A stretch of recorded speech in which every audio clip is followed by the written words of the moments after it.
যাদবের বাচ্চা।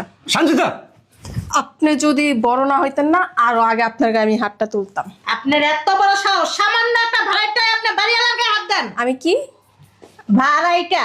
ওয়েট, আপনি কি বললেন? আপনার বাড়ির ভাড়াটা 1 নাম্বার। আমি এখনো আপনার বাড়ি ভাড়া নিইনি, বুঝতে পারছেন? 2 নাম্বার, সম্মান দিয়ে কথা বলবেন। আমি কিন্তু একজন ম্যাজিস্ট্রেট। আর 3 নাম্বার, আশরাফ ভাই, আসলে আপনি একটা বোকা। কেন বলতেছি জানেন? আপনার বাবা মা স্যার, ওনারা কিন্তু আমি ছোট থেকে দেখে আসছি।